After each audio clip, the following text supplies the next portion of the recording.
What is this hair?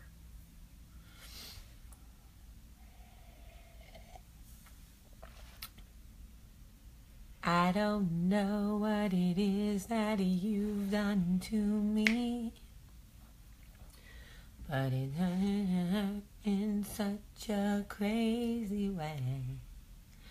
Whatever it is that you do when you do what you're doing, it's a feeling I want to stay. 'Cause my heart starts beating tripled with thoughts of loving you on my mind. I can't figure out just what to...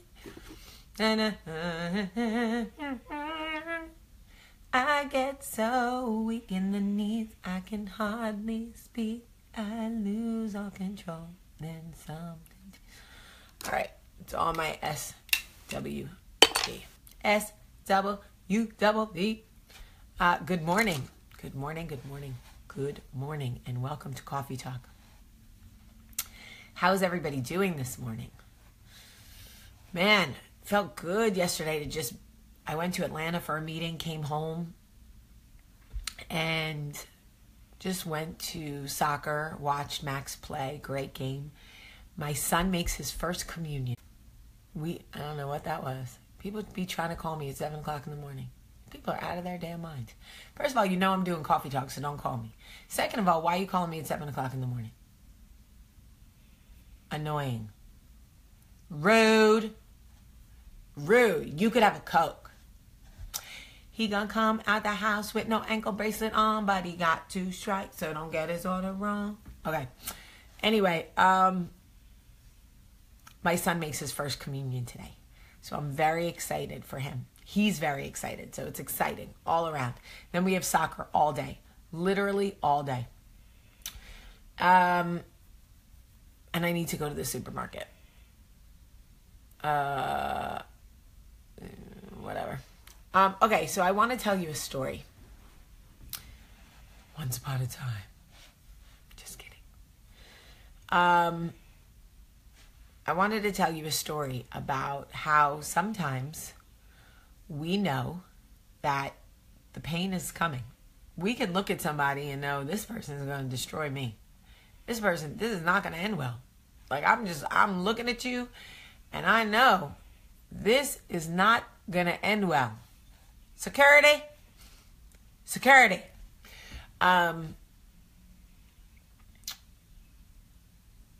But we do it because we just decide we're going to experience the pleasure for a while and deal with the pain when it comes at the end.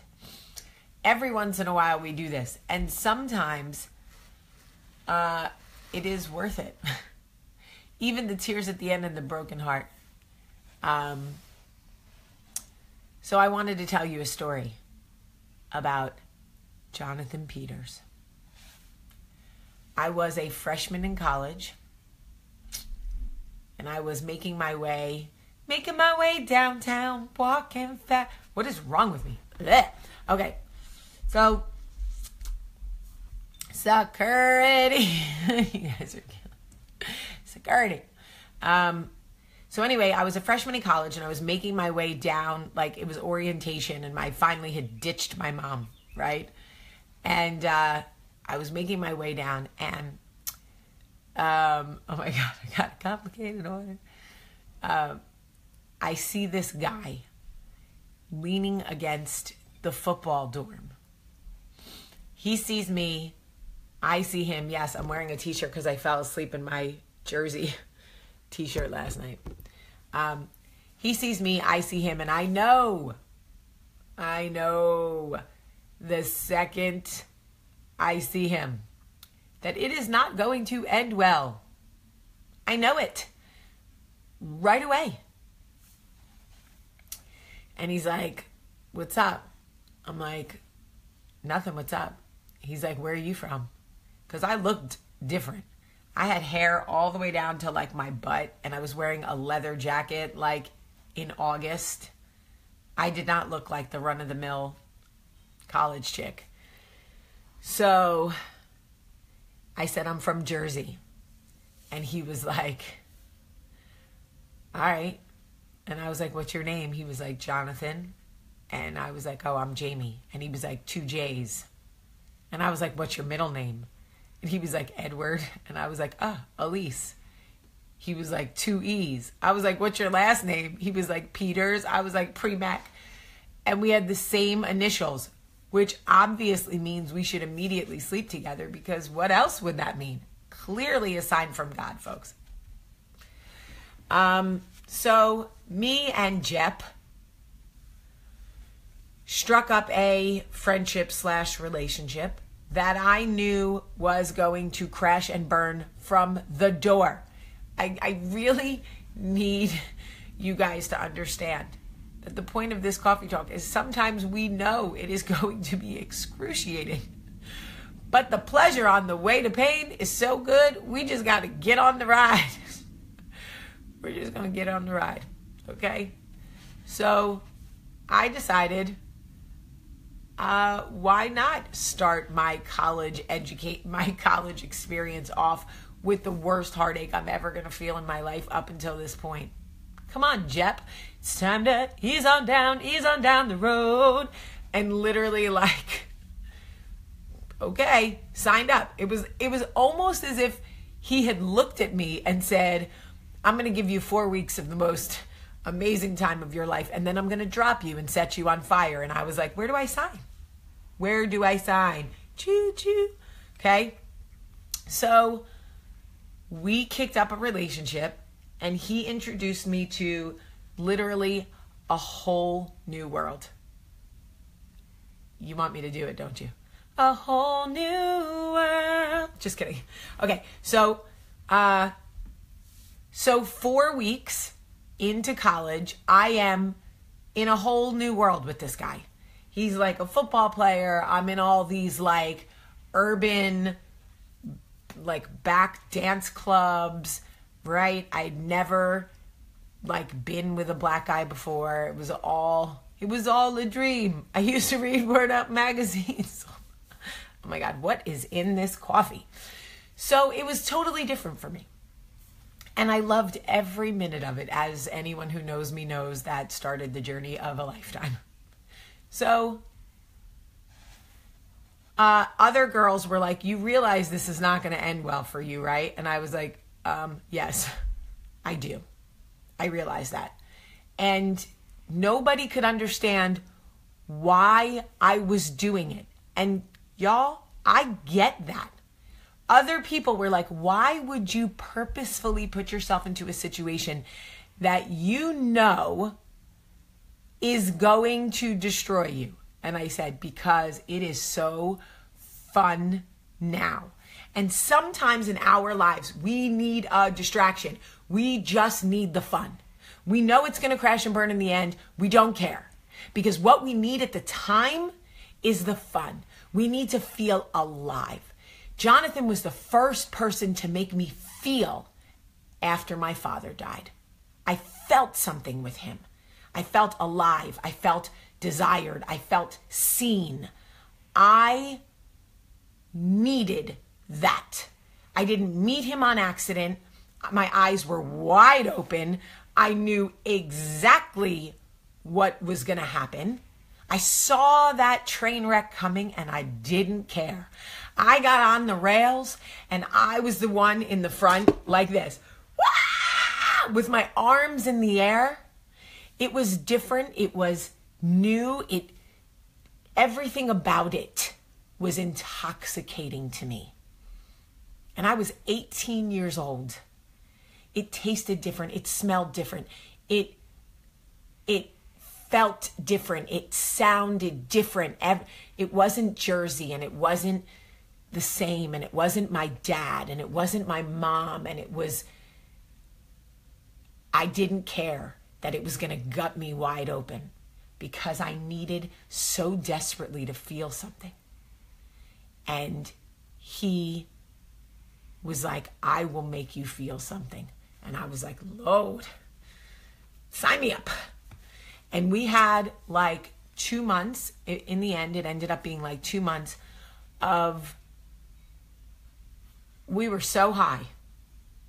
We were so high And then one day, just like I predicted, it was over. Just like that. No explanation.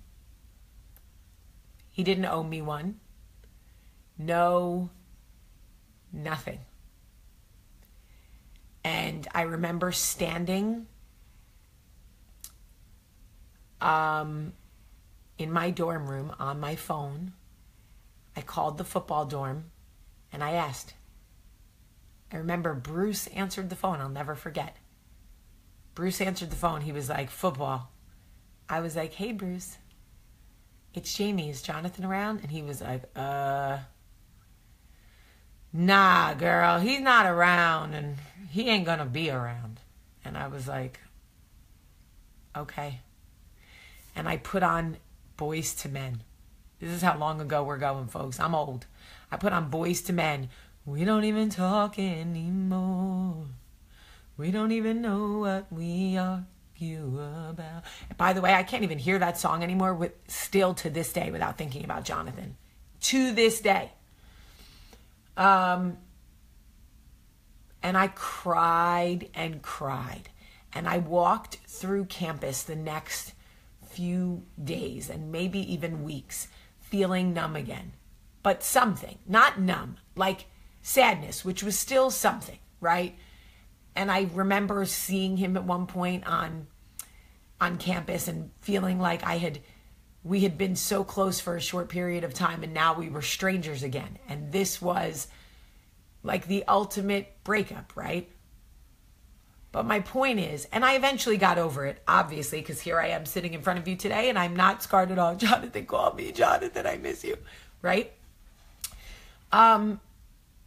Sometimes we just need the ride.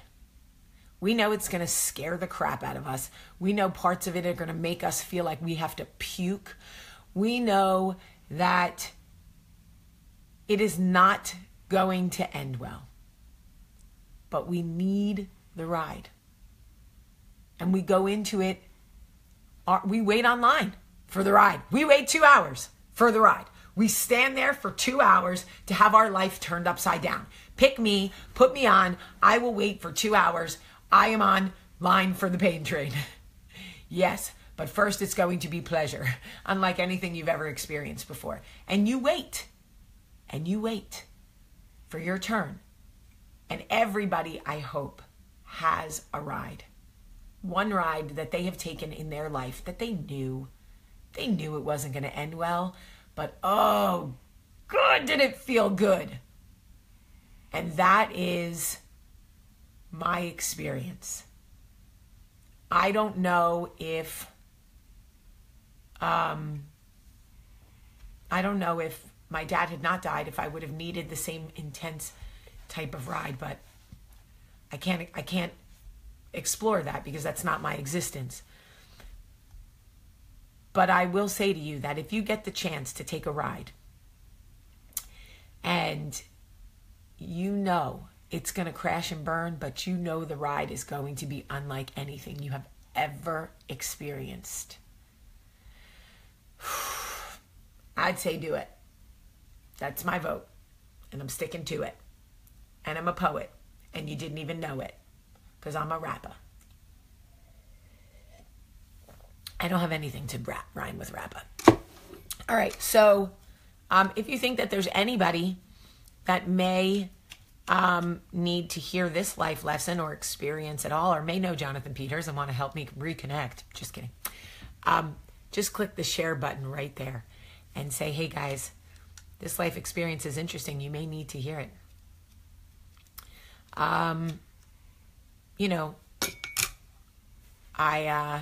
I think there's somebody who probably needs to hear this. Anyway, big day today. I love you guys. Oh, thank you. I don't, the Wounded Warrior thing is interesting. They literally sent me this email and were like, we can do videos and you can donate your money. And I was like, okay. And P.S., $318 went to Wounded Warriors last month for the videos that we watched together, or the clips that you watch. Now, $318 is not a lot of money, but it's something, and we're contributing. It makes us feel good. All right, I love you guys so much today. Wait, let's do the video. Don't go away, because the more people that watch, the more money they get. If you disconnect, then they don't get a lot of.